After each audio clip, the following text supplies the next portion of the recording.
When we speak of heart disease, I would say the role of alcohol is pretty small. The role of sugar is very small too. Smoking is big, but the good news is that most people have quit or never did smoke. The problem with animal-based diet, its contribution to heart disease is huge and it is pervasive. All this expensive imaging, procedures, bypasses, medication, none of which has one solitary single thing to do with the causation of the illness. So you die of a completely benign, foodborne illness that never had its causation treated.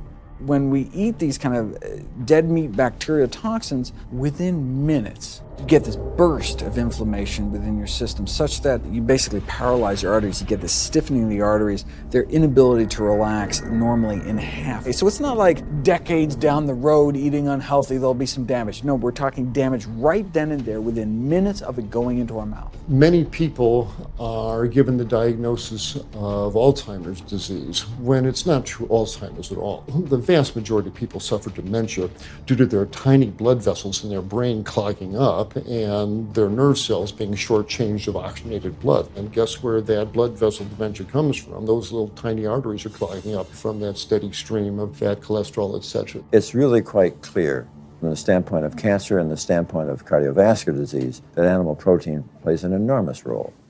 Is chicken better? It's a question of whether you want to be shot or hung.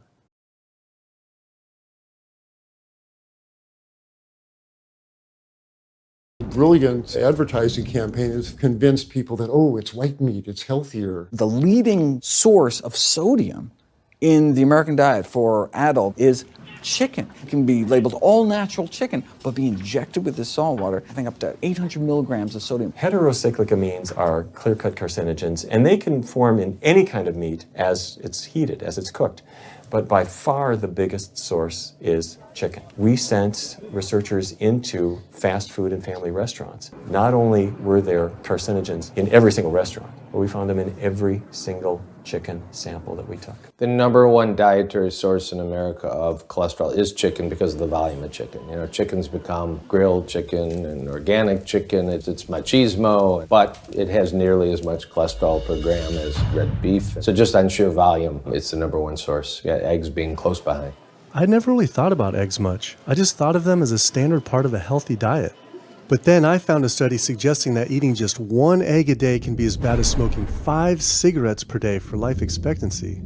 The yolk of a hen's egg is the most concentrated glom of saturated fat and cholesterol. It is made to run a baby chicken for 21 days with no outside energy. It is pure fat and cholesterol.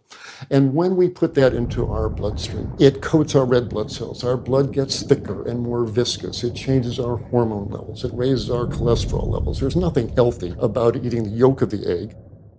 When you eat foods like beef or steak or a processed meat, a hot dog, you're not just getting saturated fat. You're also getting other additional toxins that are in that food. There's heme iron, carcinogens, processing chemicals. This is all a lot more complicated than just looking at saturated fat. You know, the strategy is not on making their products any safer. The strategy is to just try to confuse the public, to introduce doubt. You know, there's a famous tobacco industry memo. It's called "Doubt is Our Product." That's all they had to do. They didn't have to convince Americans that smoking was healthy, right?